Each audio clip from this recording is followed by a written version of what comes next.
Hello student, in this video we will solve unsolved paper of mathematics of set second of 2024 and code is 324 EY। Okay, तो आपकी NCERT English medium का है और CBSE board का भी इसी में इन्वॉल्व हो जाएगा। ये दोनों का लमसम सेम ही है सारा कुछ। तो ये आपका सेट जो है सेकंड पेपर है, कोड सेट सेकंड है और 2024 का जो है पेपर है। तो हम लोग स्टार्ट करते हैं। पहला क्वेश्चन क्या है हमारा, आपकी स्क्रीन पे पहला क्वेश्चन दिख रहा होगा कि आपका पहला ही क्वेश्चन है, मतलब मल्टीपल वाला क्वेश्चन है। क्या कह रहा है ये, टू ऑल द पार्ट्स, सारे पार्ट्स में जो आपके आते हैं 5 क्वेश्चन आते हैं मल्टीपल में, और पांचों क्वेश्चन है। पहला क्वेश्चन पे आप क्या कह रहा है, if A is square matrix and A square equal to A, then A plus I, आपको आई कुछ दिख रहा है, आई को हम लोग क्या बोलते हैं, जो आपको इस तरह सिम्बलाइज है, इसको हम लोग बोलते हैं identity matrix. It is a symbol of identity matrix. तो हमें क्या दिया गया है, if A is a square matrix and A square equal to A, then A plus iota का whole cube minus 7a will be. इन चारों option में से आपका कौन से होगा, अगर आप कर ले जाओगे तो एक नंबर आपका फिक्स हो जाएगा। ओके, सो अब क्या दिया गया है, A is a square matrix दिया गया है, ठीक है। अगर ए आपका, एक मिनट ना, अगर यहाँ पे दिया गया है A is a square matrix, means कि हम लोग स्क्वायर मैट्रिक्स क्या जानते हैं, इसका रो और कॉलम आपका इक्वल हो जाए उसको हम लोग बोलते हैं स्क्वायर मैट्रिक्स। मतलब जनरली आपका होता है m cross n matrix, but अगर स्क्वायर मैट्रिक्स बोला गया है तो एन क्रॉस एन बोल देते हैं या फिर एम क्रॉस एम, जो भी आप लोग बोल दो। उसके जितने रो होंगे जितने कॉलम होंगे दोनों आपके सिमिलर होते हैं, रो और कॉलम दोनों आपके इक्वल होते हैं। तो हमें यहाँ पर जो दिया गया है इसको हम लोग एक्सपेंड करते हैं। सबसे पहली बात कि ए प्लस आटा क्यूब माइनस 7a। अब हम लोग इसका फॉर्मूला जानते हैं क्या होता है, ए प्लस बी का होल क्यूब। तो इसी से आप लोग ओपन करो, यहाँ हो जाएगा a cube plus identity matrix का whole cube plus 3ab in bracket a plus b minus 7 है, जो हमारे पास सेम यहाँ पर रखा हुआ है। ओके, तो अब बिकॉज हमको क्या दिया गया है, ये वाला part A square equal to A, तो इसको हम लोग क्या लिख सकते हैं, ए स्क्वायर इंटू ए। और एक बात ध्यान दें आप लोग, आइडेंटिटी मैट्रिक्स का कोई भी एन पावर लो, आपका आइडेंटिटी मैट्रिक्स ही आता है। तो यहाँ पर आपका आई हो जाएगा प्लस 3 से हम लोग मल्टीप्लाई करेंगे तो ए इंटू आई आप क्या हो जाएगा, ए ही हो जाएगा। तो ये इसको ए से मल्टीप्लाई करेंगे यहाँ पर ए स्क्वायर, ओके, प्लस 3a। मतलब कि किसी भी मैट्रिक्स में आप लोग अगर आइडेंटिटी मैट्रिक्स मल्टीप्लाई करते हो तो आपको सेम मैट्रिक्स ही मिलता है। आई cross A equal to A. तो इसको आप लोग ध्यान देना कि किसी भी मैट्रिक्स में आपका नॉन जीरो मैट्रिक्स होना चाहिए। अगर उसमें हम लोग आइडेंटिटी मैट्रिक्स मल्टीप्लाई करेंगे तो आपको सेम मैट्रिक्स ही फाइंड होगा। और उसके बाद इधर आपका आ गया -7a आ गया, इतना काम सही हुआ हमारा ना। तो यहाँ से हम लोग क्या रिप्लेस कर देंगे, ए स्क्वायर इक्वल टू ए है तो इतना आपका ए हो गया। अब ए इंटू ए मीन्स ए स्क्वायर प्लस आई, और फिर से यहाँ स्क्वायर मिला तो ए स्क्वायर हमको क्या दिया गया है, ए दिया गया है, तो यहाँ 3a हो जाएगा, करेक्ट, प्लस 3a माइनस में 7 है तो कितना हो जाएगा, ये फिर से ए स्क्वायर, इसको हम लोग ए पुट कर सकते हैं कि हमें गिवन है। तो ए प्लस आई और 3a प्लस ए मतलब 6 से -7 है, यानी कितना -a। तो ए से खत्म, क्या बचा हमारे पास, only I, I means identity matrix. तो हमारे पास जो इसका करेक्ट ऑप्शन हो जाएगा कौन सा, ये थर्ड, बाकी ये सारे फॉल्स है। ओके, तो आपको सिर्फ यहाँ क्या जानना था, फैक्ट, फैक्ट कि इसी मैट्रिक्स से हम लोग आइडेंटिटी मैट्रिक्स मल्टीप्लाई करते हैं हमको सेम मैट्रिक्स मिलता है। और जो आपको यहाँ दिया गया था इस तरह इसका हमने यूज किया। नेक्स्ट क्या यूज किया कि आइडेंटिटी मैट्रिक्स का कोई पावर नहीं आपकी आई के इक्वल आता, तो ये दोनों चीज़ हमें जाननी है, आगे भी यूज हो सकती है कभी आने पर। तो हम लोग बढ़े फिर नेक्स्ट क्वेश्चन पर। ओके गाइज, ये नेक्स्ट क्वेश्चन हमारे पास क्या दिया गया है, the value of the cos integration of cos square x d x. Cos square x d x का जो है इंटीग्रेशन क्या होगा, कैसे लगाएंगे हम लोग। So first of all we know that, हम क्या जानते हैं कि इसको हम लोग, इसका कोई जनरल हमने रूल नहीं, मतलब कोई हमने जो है फार्मूला नहीं हमको सिखाया जाता है। इसको हम लोग सिंपल हम जैसे कॉस एक्स हो गया, sine tan cosec, cosec square हम लोग जानते हैं और सेक स्क्वायर से जानते हैं, लेकिन कॉस स्क्वायर इसका हम लोग फार्मूला नहीं जानते हैं। तो हम लोग इसको बदलेंगे, उसमें चेंज करेंगे अपने स्टैंडर्ड फॉर्म में। तो हमने क्या किया, कॉस टू एक्स। ओके, अभी क्या होता है आपका कॉस के टर्म में formula, two cos square x minus one. तो यहाँ से कॉस स्क्वायर कितना मिल जाएगा, वन को इधर लेकर आओ, तो one plus cos two x बराबर two cos square x, two को इधर भेज देंगे तो अपान में टू, और इधर से हमारा टू गायब हो जाएगा ना। तो हमको मिल गया कॉस स्क्वायर सब कितना मिल गया, one plus cos two x upon to. अब ये इंटीग्रेशन हमारा किस फॉर्म में चेंज हो गया, इसको मान लो कोई आई है ऐसा सेम ही रखने दो, तो ये आपका चेंज हो जाएगा किसमें, cos square x d x, this will be equal to one plus cos two x upon two d x. So इसको हम लोग सेपरेट कर दें तो हम लोग क्या पाएंगे, यहाँ से सेपरेट करने पर one by two d x plus integration of cos two x by to d x. इसका कितना हो जाएगा, एक्स बाई टू, और कॉस हमारे पास क्या आता है पॉजिटिव में, यहाँ टू एक्स है तो उसको नीचे डेरिवेट भी करना पड़ेगा, तो साइन टू एक्स अपान में two into D over D x हम लोग करेंगे टू एक्स का, तो डी एक्स का सिर्फ टू बचेगा, मीन्स इसको हम क्या ले सकते हैं, x by two plus sine two x by four, और इंडिपेंडेंट है तो हमको सी भी ऐड कर देना पड़ेगा। तो भाई ये कि तो ये हमको आई बराबर मिल गया x by two plus sine two x by four plus C. तो हमारे पास कौन सा ऑप्शन हो रहा है, ये फर्स्ट ऑप्शन सही होगा आपका। तो आपका जो है ये वाला सही है, बाकी सारे गलत हैं। आई होप कि all you guys understood. So we will move on next question. So next question is this value of minus आवर्टा इंटू आवर्टा प्लस, सॉरी आवर्टा नहीं है यहाँ पे, मैंने गलत बोल दिया, i cap into i cap plus j cap into J cap minus, यहाँ पे माइनस, यहाँ पे प्लस था तो वहाँ माइनस होगा तभी आपको एक्चुअल वैल्यू मिलेगी, तो इसलिए यहाँ पर जो है फोटो खींचते वक्त ही इसको ब्लैक कर, मतलब माइनस कर लिया गया था, तो इसलिए इस तरह आपको शो हो रहा है। मीन्स आपको इसकी वैल्यू बतानी है, aorta cap plus j cap, जे क्या करवा रहा हूँ यार, इंटू जे कैप माइनस में के cap into K cap. Okay, तो फिलहाल आप जानते हो यूनिट वेक्टर जो आपका होता है dot product of unit vector, मतलब आपको मान लो कोई दो वेक्टर है तो फिलहाल दोनों आपके सेम ही है, तो हम लोग क्या जानते हैं dot product of unit vector का I cap into I, this equal to J cap into J cap into K cap whole will equal to one. क्यों, क्योंकि थीटा में जीरो होता है, कॉस थीटा क्या होता है जीरो, वन हो जाता है, तो वैल्यू आपको वन मिल जाती है। तो इसकी वैल्यू आपकी वन, इसकी भी वन, और इस सब की वन, तो सिंबल हम लोग सेम ऑपरेट करेंगे साइन, तो वन माइनस वन मीन्स ये खत्म, क्या बचा माइनस वन, मीन्स कौन सा ऑप्शन हमारे पास थर्ड, तो बाकी सारे गलत, थर्ड वाले आपको टिक कर लेना। ठीक है, नेक्स्ट बढ़ते हैं। ये तो बहुत ईजी है, degree of the differential question क्या दिया गया हमें, we have to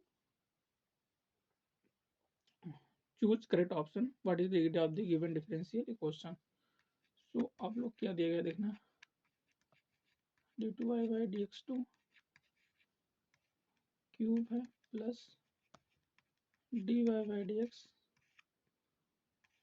whole power just power two the 5 + 7y is equal to 0। Okay, तुम लोग डिग्री बतानी है ना। डिग्री क्या होती है आपको जानना, power of the sorry degree हमारे पास क्या होती है, power of the highest derivative. जो पावर होती है हाईएस्ट डेरिवेटिव की वो हमारे पास डिग्री हो जाती है। मीन्स डिग्री डिफरेंस क्या होती है, पावर ऑफ हाईएस्ट डेरिवेटिव। तो जैसे हमें बतानी है जो इसमें सबसे ज़्यादा डेरिवेटिव हो, जिसका ऑर्डर ज़्यादा हो, उसकी पावर क्या होगी, वही डिग्री हो जाएगी। तो ये देखें हम लोग फर्स्ट ऑर्डर का है, ये हमारे पास सेकंड ऑर्डर का है, तो इसका ज़्यादा हाईएस्ट डेरिवेटिव यही है। इसमें पावर देखनी, पावर कितनी है 3, तो हमारे पास डिग्री जो हो जाएगी वो तो अपनी हो गई भाई 3। मतलब क्या हमारे पास कटेगा, ये कटेगा, ये बचेगा ना। तो ये हमारे पास करेक्ट ऑप्शन हो जाएगा। अगर ये हम लोग देखें इसका ऑर्डर कितना है, ऑर्डर तो ऑर्डर भी होता है कितना है, सेकंड ऑर्डर का हम लोग जो हाईएस्ट डेरिवेटिव जो होता है उसी का ऑर्डर जो होता है वो आपको ऑर्डर हो जाता है। तो ऑर्डर कितना हमारे पास है, 2 है।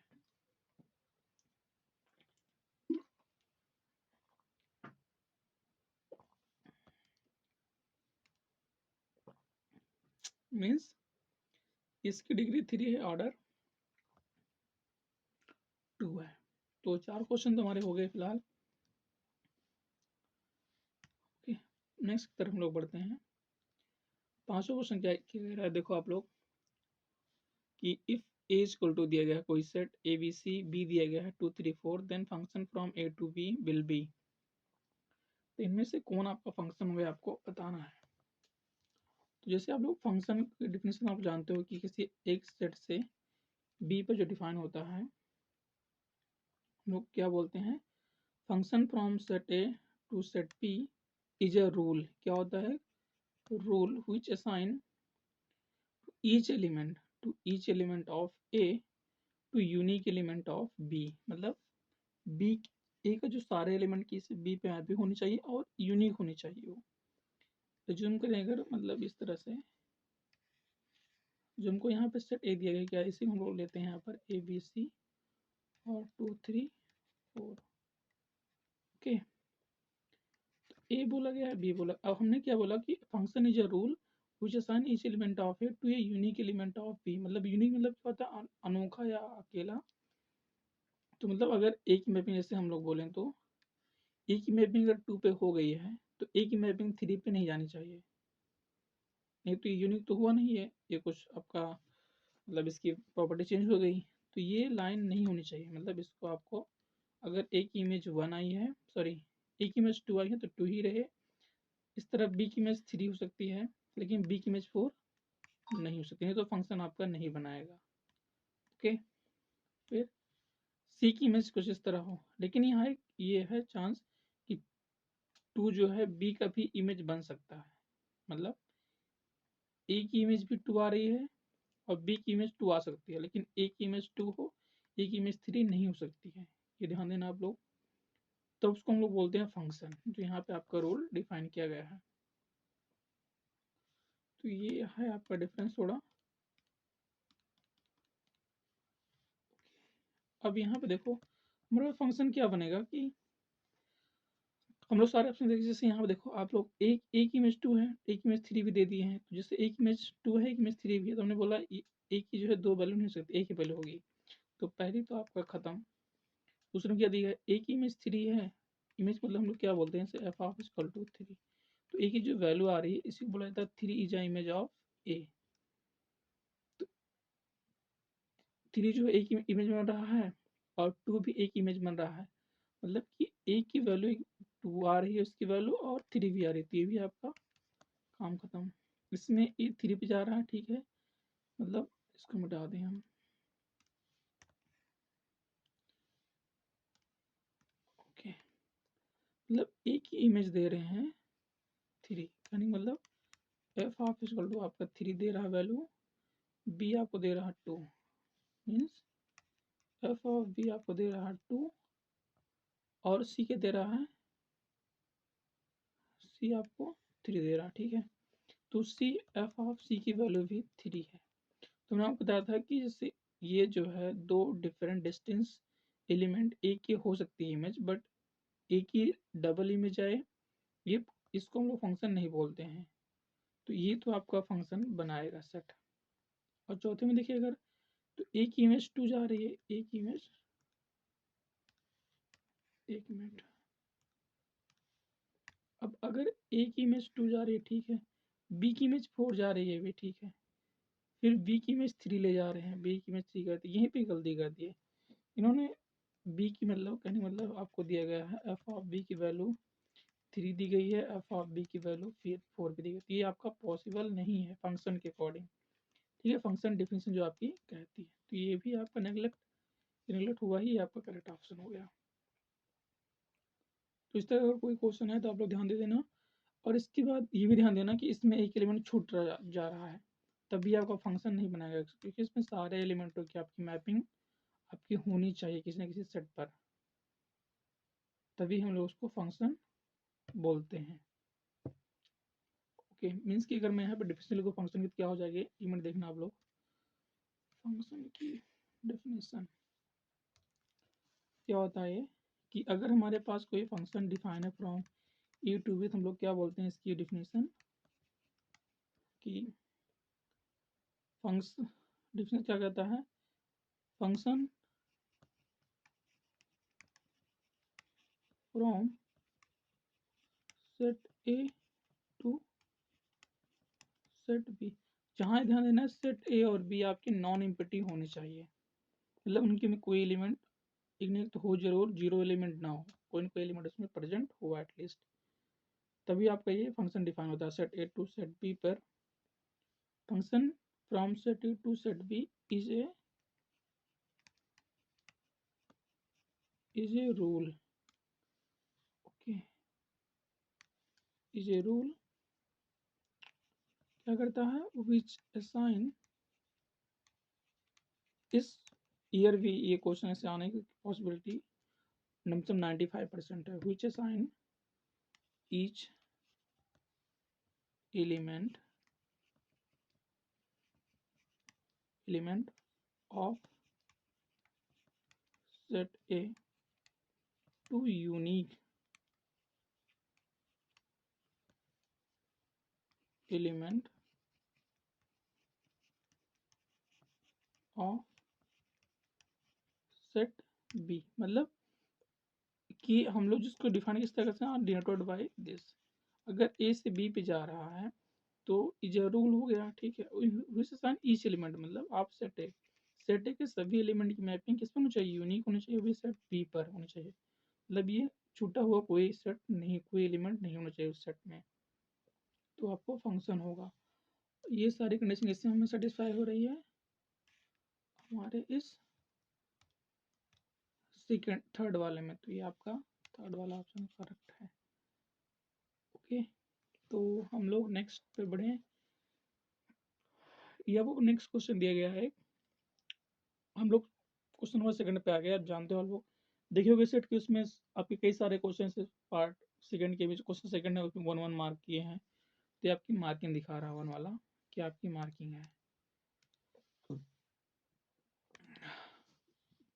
अब पहला क्या पूछा गया है, find the value of tan inverse, मतलब आपकी प्रिंसिपल वैल्यू पूछ रहा है, tan inverse √3 minus sec inverse -2। Okay, तो प्रिंसिपल वैल्यू मतलब पूछ रहा है आपको, मतलब रेडियन में देखना है, रेडियन में क्या आएगा।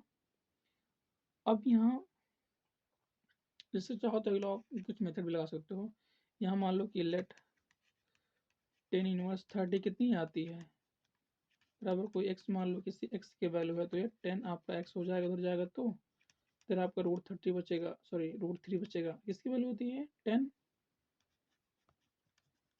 पाई/3 की, कंपेयर करो तो सब क्या पा जाएगा लोग पाई/3, तो आपकी आ जाएगी पाई/3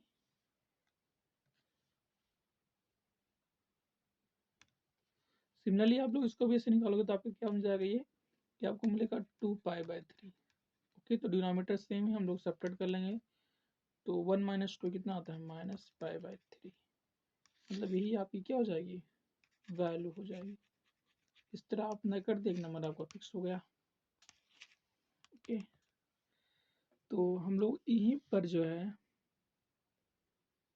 चलो ठीक है, इसको भी सॉल्व कर लेते हैं। क्या है दिया गया है, if the vectors this and this are perpendicular then find the value of lambda. मतलब आपको दो वेक्टर दिए गए हैं और कंडीशन क्या डाली गई है कि वो परपेंडिकुलर हैं। हम लोग अज्यूम कर लेते हैं कि लेट वेक्टर ए बराबर आपको दिया गया पहला वाली वैल्यू i प्लस जे के प्लस के कैप, और वेक्टर भी आपको क्या दिया गया है i cap minus J cap plus lambda k cap. So we know that two vectors are perpendicular if vector a dot vector b क्या हो जाए हमारे पास 0 आ जाए। क्यों? क्योंकि हम लोग जानते हैं डॉट प्रोडक्ट से a डॉट वेक्टर b होता है modulus of a modulus of b into में कॉस थीटा। कॉस 90 हमारे पास कितना, अगर थीटा 90 होगा तो 0 हो जाएगा, क्योंकि तभी तो आपके दो वेक्टर, आपके ए वेक्टर अगर ये है वेक्टर बी है, तभी आपका ये परपेंडिकुलर होगा। ओके, तो दो वेक्टर का प्रोडक्ट अगर 0 हो रहा है आपका, तो वो परपेंडिकुलर एक दूसरे के कहलाते हैं। हम लोग दोनों मल्टीप्लाई कर दें, प्लस जे के प्लस के कैप डॉट लगाना है आई कैप -4 प्लस लैम्डा के कैप, और इसको कर देना 0 के इक्वल। बस इसको मल्टीप्लाई कर दो करस्पॉन्डिंग, ये हो जाएगा 2i cap into i cap. आई आप जानते भी, हमने बताया फर्स्ट वाले क्वेश्चन में जो भी था कि I dot I will be 1, तो 2 इंटू कितना 2 और प्लस माइनस माइनस हो जाएगा आपका 4, और प्लस ये लैम्डा बराबर आपका 0। यहाँ कितना हो गया -2 प्लस लैम्डा बराबर 0, तो लैम्डा बराबर कितना जाएगा आपका 2। आपको जो लैम्डा बराबर 2 आ रहा है, ये आपकी वैल्यू हो जाएगी। ओके, ये इसकी वैल्यू 2 हो गई। बस हमारा काम, सॉरी अच्छा नहीं बनता है ये, अच्छे से बनना, फिर गड़बड़ हो गया। ओके, बस इतना ठीक है। तो हम लोग इसी पर जो है इसको स्टॉप करते हैं। आगे इसके जो है आपके क्वेश्चन इस सेट के सेकंड के 2, 3, 4 जब जितने सारे क्वेश्चन आपके दिए गए 9 क्वेश्चन, सारे हम सीक्वेंस वाइज को इसको अपलोड कर देंगे। थंबनेल में सारा कुछ लिखा रहेगा। So thank you very much for watching the video.